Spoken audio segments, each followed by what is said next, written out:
대단한 믿음. 경제 성장이 57년 만에 1%대로 떨어졌습니다.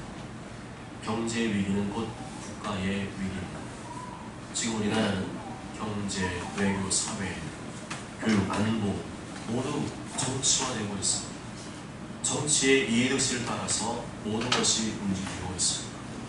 보수든 진보든 정권이 교체될 때마다 정치화되지 않은 적이 없지만 지금처럼 정치화된 적이 있었나 하는 생각이 들 정도입니다. 너무 많은 변화가 일어나서 정신이 없을 정도입니다.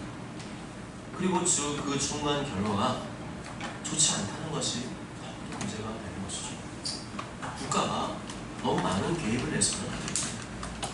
국가가 마치 예수님인 것처럼 행동해서는 안 됩니다. 국가의 정책이 마치 성경인 것처럼 행동해서도 안 됩니다. 국가의 개입이 많아질수록 전체주의와 사회주의와 하게 됩니다.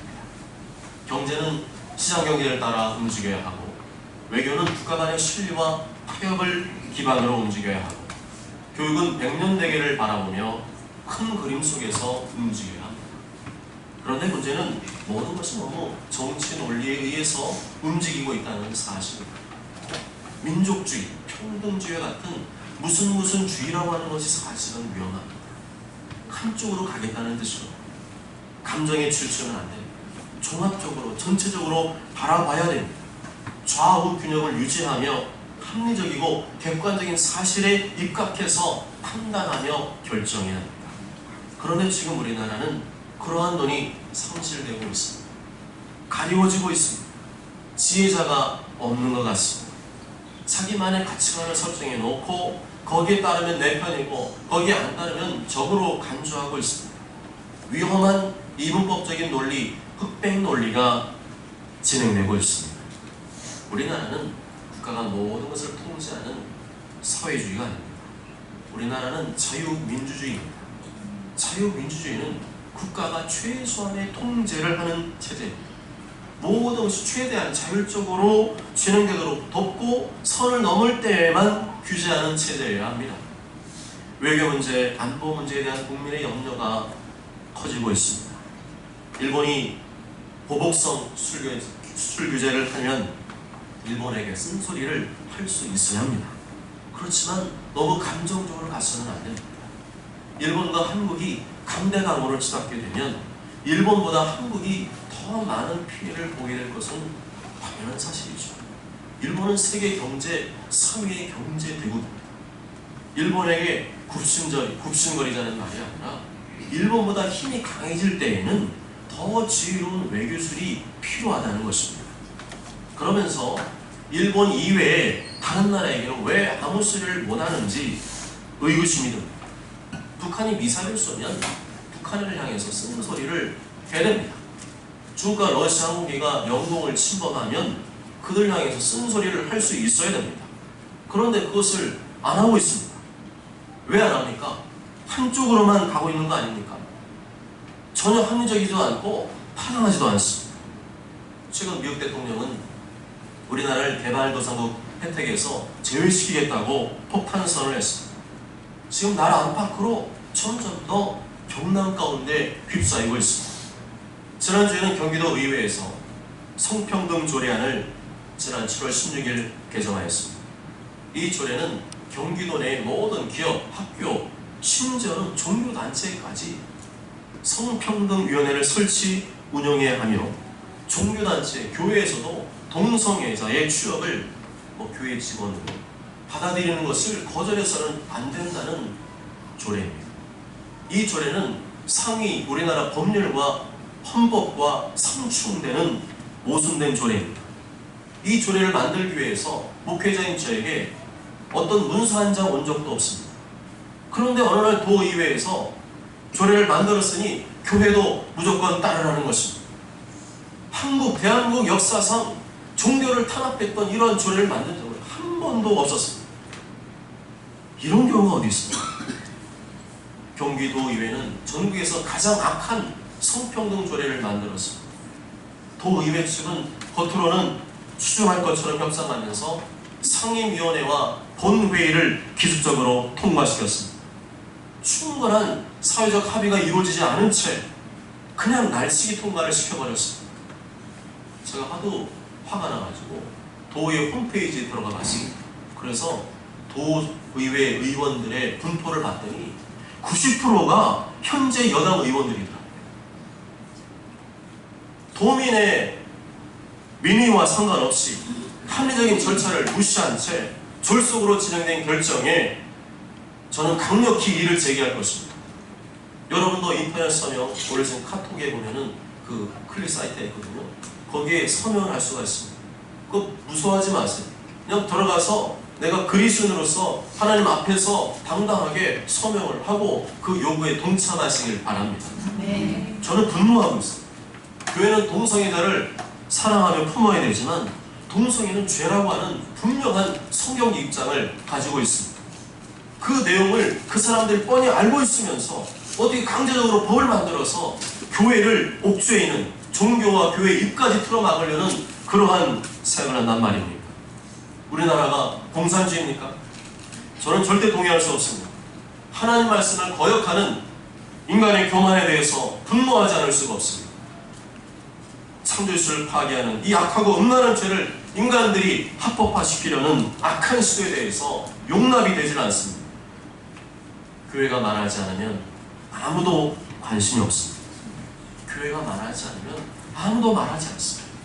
교회가 말하지 않으면 동성애 옹호 세력들이 원하는 대로 국가인권위원회와 차별금지법을 제정할 것입니다. 동성애 합법화시키는 이 차별금지법 하나 제정된다고 무슨 큰일이 일어나겠느냐고요. 그게 바로 저들이 노리는 속셈입니다. 진화론 하나로 수많은 교회들이 무너졌습니다. 다음 세대들이 교회를 떠나게 되었습니다. 스마트폰 하나로 다음 세대들이 지금 죽어가고 있습니다. 동성애 차별금지법 이거 하나가 통과되고 나면 교회는 급속히 힘을 잃어갈 것입니다. 영국과 유럽 교회들이 그랬습니다. 미국 교회가 그러한 중에 있습니다. 우리나라 사람들은 성질이 더 급해서 더 빨리 그 영향을 받게 될 것입니다. 반드시 막아야 됩니다. 동성애 하나, 그거 하나로 교회의 목을 옥죄일 것입니다. 일부러 동성애들이 교회에 와서 감시할 겁니다. 동성애를 죄라고 설교하면 고발할 것입니다. 동성애자 결혼주례를 거부하면 고발할 것입니다.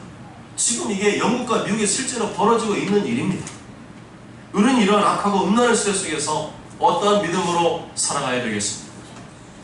가만히 있으면 알아서 해결되겠지. 그런 소극적인 믿음으로 사시겠습니까? 가만히 있어도 내 믿음만 지키면 되겠지 하는 그러한 생각을 가지고 지킬 수 있겠습니까? 우리는 운명 공동체입니다. 교회가 죽으면 가정도 죽는 것입니다. 교회가 살면 가정도 살아나는 것입니다. 우리는 성경을 통해서 보고 있지 않습니까? 하나님의 백성들이, 하나님의 자녀들이 똑바로 안 할 때 하나님께서 징계를 하시는 것이고, 하나님의 자녀들이 하나님 앞에 순종하며 하나님을 기쁘시게 할 때 하나님께서 구급강병을 이루게 하시는 줄 믿습니다. 나만 살려고 하면 죽는 것. 함께 살아야 되고 함께 같이 살아나야 됩니다. 그러려면 가만히 있으면 안 돼요. 이제 교회가 횃불을 들어야 될 차례입니다. 이제 교회가 나서야 합니다. 세상의 어둠을 빛으로 밝게 될 사명이 교회에 있는 줄 믿습니다. 성경이 말하는 믿음은 기도하는 믿음입니다. 행동하는 믿음입니다. 움직이는 믿음입니다. 가만히 있는 믿음은 존재하지 않습니다. 죽은 믿음이나 그러죠. 소극적인 믿음 존재하지 않습니다. 구하고 부르짖고 도전하고 부딪히는 믿음입니다. 오늘 저 말씀 보면 예수님께서도 가만히 계시지 않았습니다. 예수님은 계속해서 이 마을 저 마을 다니시면서 움직이셨습니다. 하나님 나라 복음을 전파하시며 병든 자를 고치시며 주님께로 인도하기 위해서 가진 애를 쓰셨습니다. 예수님은 산상수훈이라고 하는 산에서 전하신 가장 귀한 보석 같은 말씀을 전하신 후에 가버나움이라는 곳으로 움직이셨습니다. 가버나움은 이스라엘의 가장 북쪽에 있는 지역을 말합니다. 가버나움에는 로마 군대가 주둔하고 있었고 로마의 세금을 걷어가는 로마 세관이 존재하고 있었습니다. 제국이라는 말은 황제가 다른 민족을 지배하는 그런 정치 체제를 말합니다. 가버나움은 예수님의 제2의 고향이라고 할 정도로 예수님이 사랑하신 곳입니다.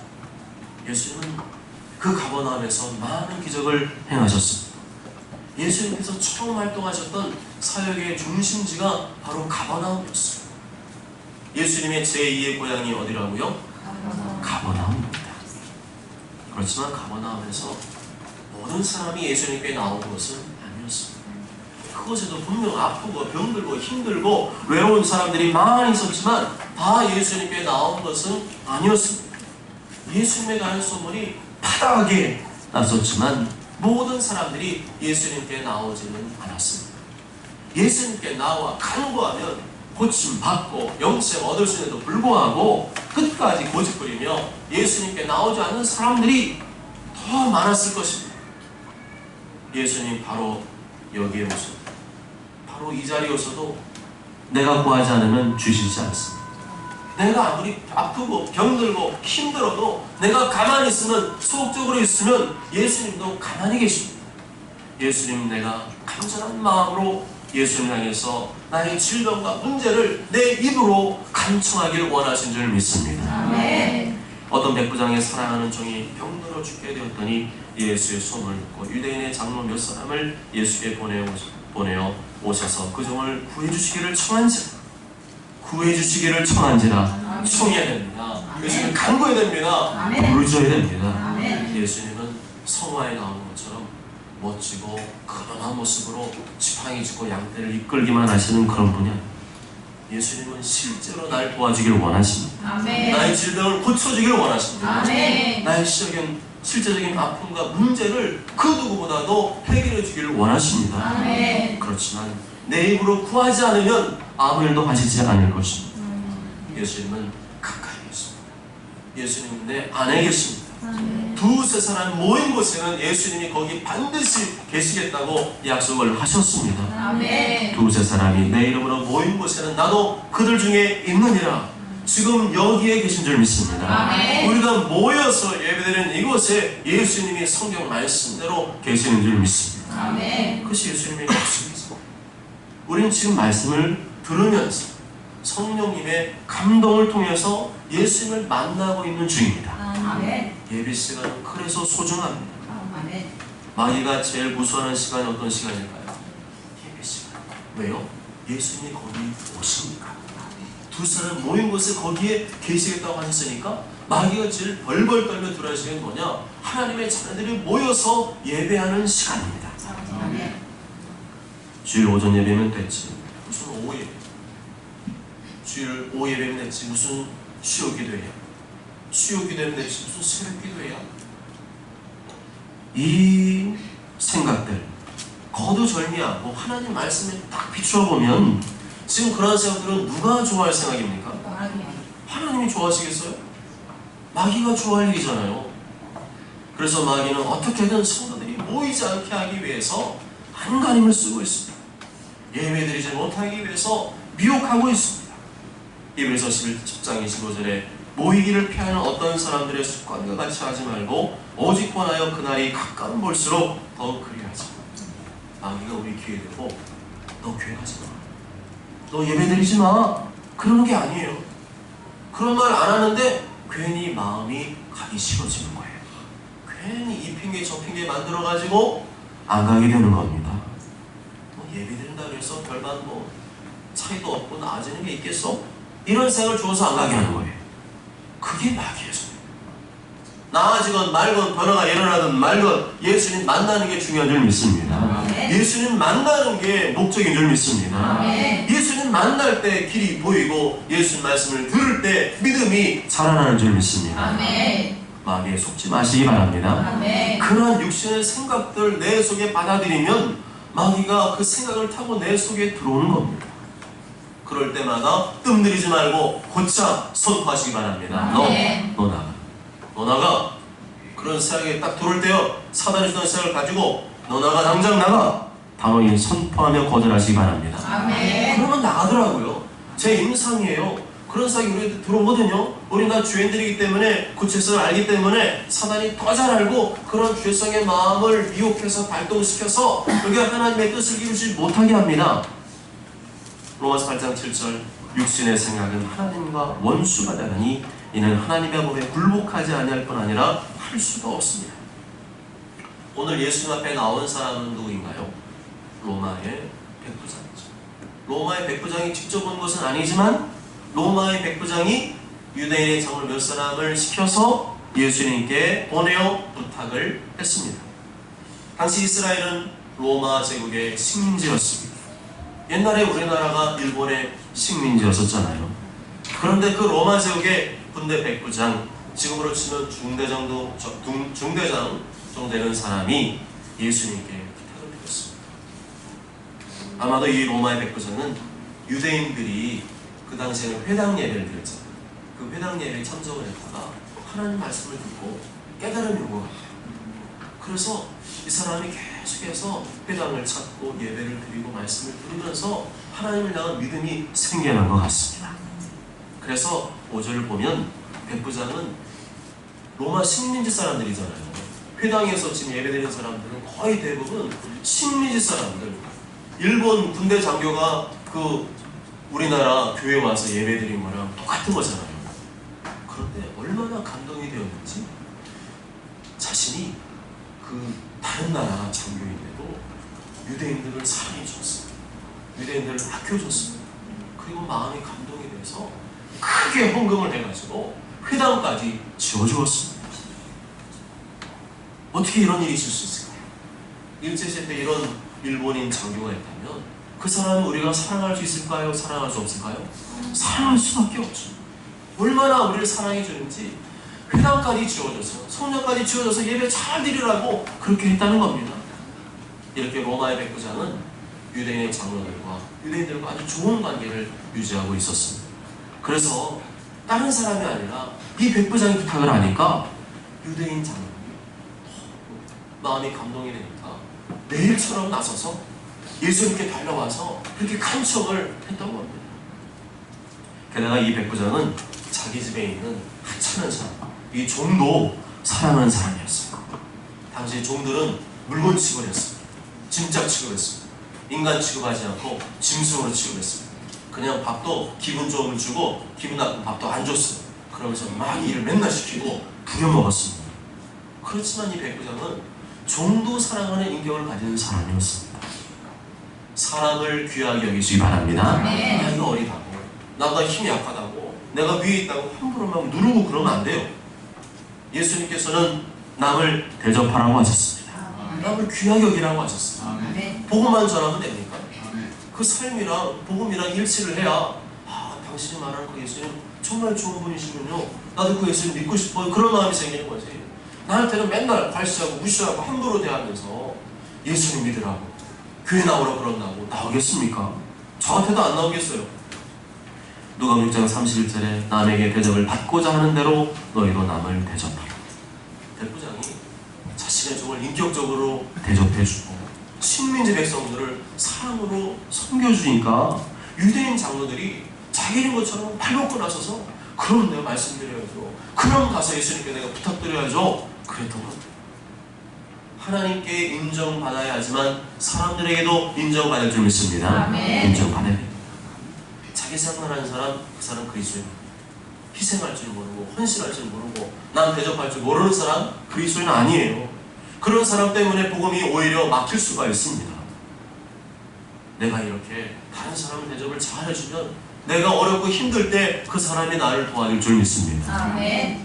그런데 왜 로마의 백부장은 자기가 직접 찾아가지 왜 다른 유대인 장로들을 시켰을까요?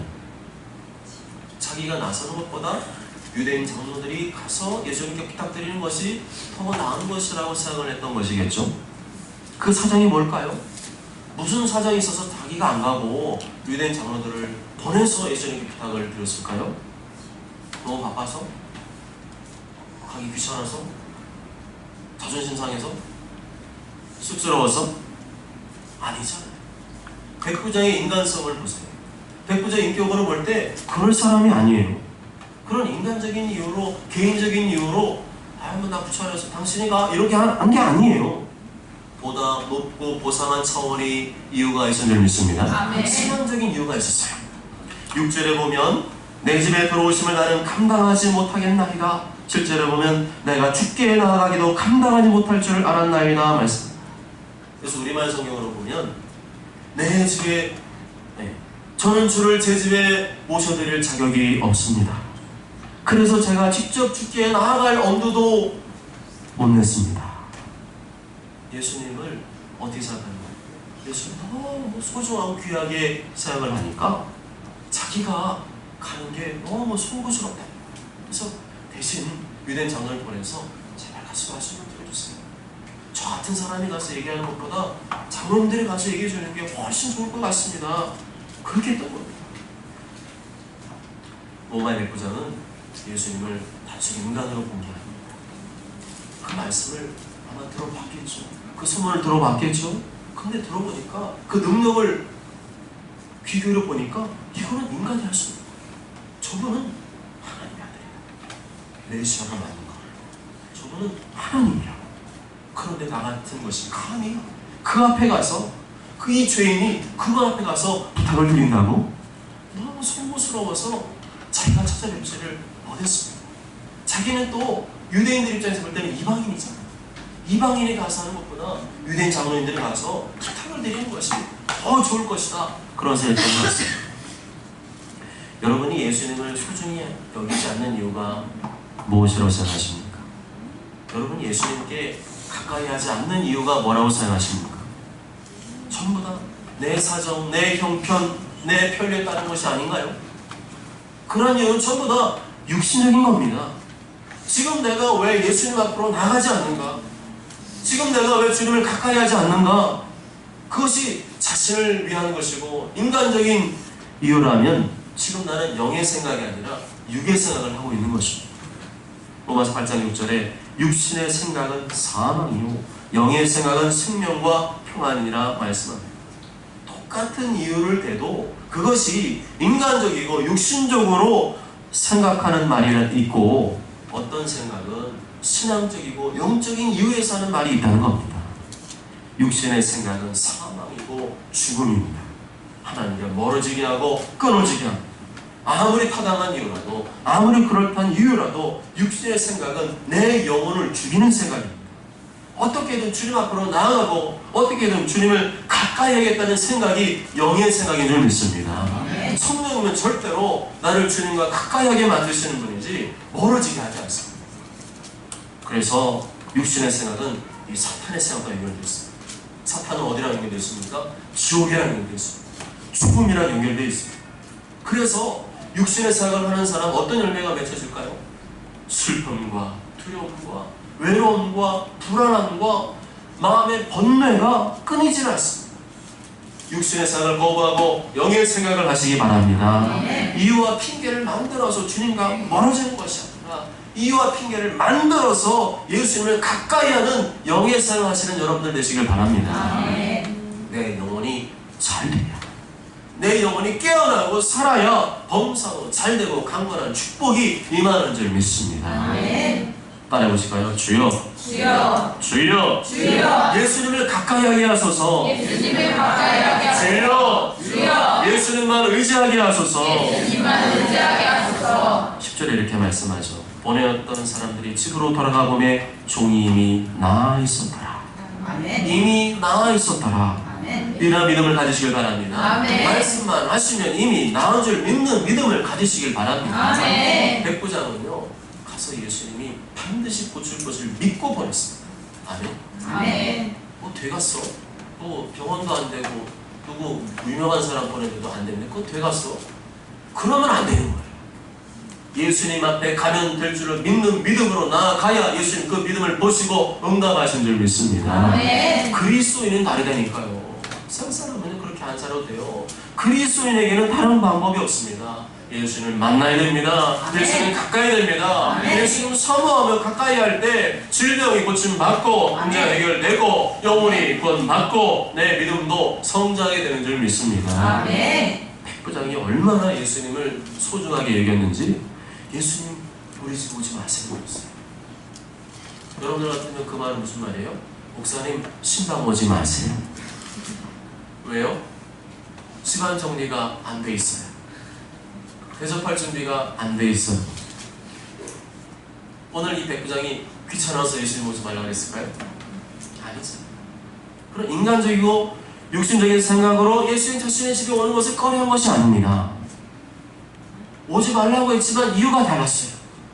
백부장의 마음은 이미 예수님께로 가 있었어요. 예수님 만나고 싶었어요. 예수는 얼마나 귀해 보이는지 모릅니다.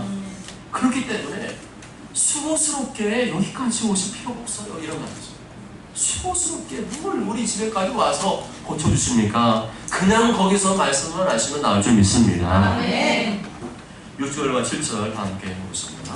6절과 7절 시작. 예수께서 함께 가실새 이에 그 집이 멀지 아니하여 백부장이 벗들을 보내어 이르되 주여 수고하시옵소서 내 집에 들어오시면 나는 감당하지 못하겠나이다. 그러므로 내가 주께 나아가기도 감당하지 못할 줄을 알았나이다. 말씀하사 내 영혼을 낫게 하소서. 아멘. 말씀만 하시면 줄 믿습니다. 말씀하시면 줄 믿습니다. 예수 여러분의 마음에 말씀만 하시면 되는 겁니다. 그런 마음에 확신만 주시면 되는 겁니다. 그러면서 8절에 보면 이렇게 말씀하죠. 나에게도 상관 있고 부하가 있습니다. 부하에게 가라면 가고 오라면 옵니다. 종에게도 그렇게 하라 그러면 그렇게 합니다. 무슨 말이에요? 예수님 저를 부하처럼 여겨주세요. 저를 종처럼 취급해주세요. 제가 보니까 예수님은 하나님이신데 저희 집에까지 하나님 오셔서 고칠 이유가 뭐가 있습니까? 너무 송구스러워서 몸도 빨리 모르겠어요. 그냥 말씀만 하시옵소서.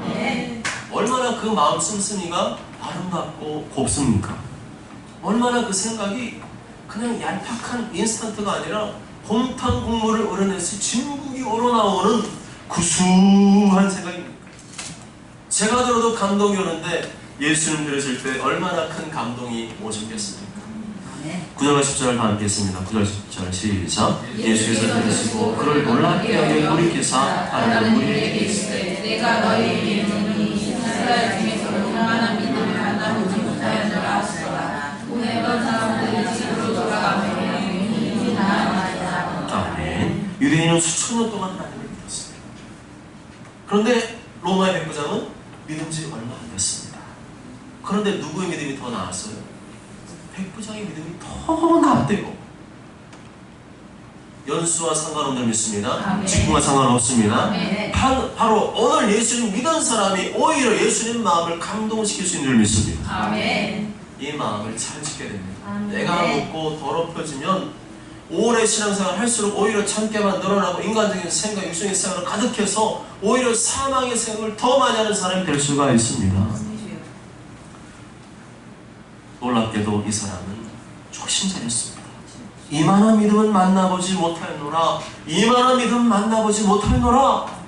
그렇게 오랫동안 하나님을 믿었던 사람들보다 이 예수님 하나님 믿은 지 얼마 안 되는 이 백부장, 이야, 정말 이만한 믿음은 보지 못했다. 송구스럽고 떨리는 마음으로 내가 오늘 예수님 믿은 것처럼 초심으로 예수님을 섬기시길 바랍니다. 아멘. 예전엔 안 그랬잖아요. 예수님 처음 만났을 때 안 그러셨잖아요. 예수님 처음 믿을 때 여러분 안 그러셨잖아요. 마음이 막 하늘 나는 것처럼 붕붕 떠서 예수님 말씀이라고 뭐 한 개 다 해드리고 싶고 예배 가지 말라 그래도 노라고 나 예배 갈 거라고 왜 빡이야 날 방해하는 거야. 그래서 그렇게 예배를 사모하지 않았습니까? 내가 더 오래 믿었다고 어깨에 힘들 일이 하나도 없어요. 내가 뭐 목사니 장로니 권사니 집사니 이거요 힘줄 이유 하나도 없습니다. 예수 앞에서는 그런 게 별 소용 없는 줄 믿습니다. 먼저 된 자가 나중 되고 나중 된 자가 먼저 될 것이라고 예수님이 말씀하셨습니다. 백부장은 초신자였습니다. 그런데 예수님은 얼마나 소중하고 귀하게 있는지 모릅니다. 얼마나 사람들을 사랑했는지 모릅니다. 얼마나 주를 위해 헌신했는지 모릅니다. 성전 건축하는데 이 초신자가 어떻게 했어요? 지어드렸대요. 할렐루야. 아멘. 그런 사람이 나오길 바랍니다. 아멘. 순수하고 깨끗한 믿음 있는 사람만 들을지어다. 아멘. 다들을 말했어요. 부담 갖지 마시고 그런 마음에 감동하는 사람만 들을지어다. 아멘. 따라해 보실까요? 주여 주여. 나는 엉터리입니다. 나는 엉터리입니다. 주여. 주여. 나는 껍데기입니다. 나는 껍데기입니다. 주여. 주여. 나의 믿음 없음을 도와주옵소서. 나의 믿음 없음을 도와주옵소서. 주여. 주여. 나에게 믿음을 더하여 주옵소서. 나에게 믿음을 더하여 주옵소서. 백부장의 믿음을 주옵소서. 백부장의 믿음을 주옵소서. 아멘. 아멘. 사랑하는 여러분, 예수님께서 말씀하신 이만한 믿음이란 영어로 보면 great faith라고 되어 있습니다. 우리 성경에는 이만한 믿음이라고 되어 있잖아요. 그런데 영어 성경에는 great faith. great가 뭡니까? 대단한 걸 말하거든요. 위대한 걸 말하거든요. 정말 대단한 믿음이다. 아멘. 아멘. 목사가 돼야만, 장로가 돼야만, 중자가 돼야만, 축구자가 돼야만 아니라는 거예요. 오늘 예수를 믿은 초신자라 할지라도 그런 소리를 들을 수 있는 줄 믿습니다. 아멘. 나이가 어려도 괜찮습니다. 아멘. 나이가 많아도 괜찮습니다. 아멘. 가난해도 병들어도 괜찮습니다. 아멘. 예수님을 소중히 여기면 되는 줄 믿습니다. 아멘. 오직 여러분 모두가 로마 백부장과 같이 예수님을 극진히 섬겨드리고 예수님을 소중히 여기드림으로 말미암아 너는 대단한 믿음의 소유자라 인정받게 되시길 주님의 이름으로 축복합니다. 아멘.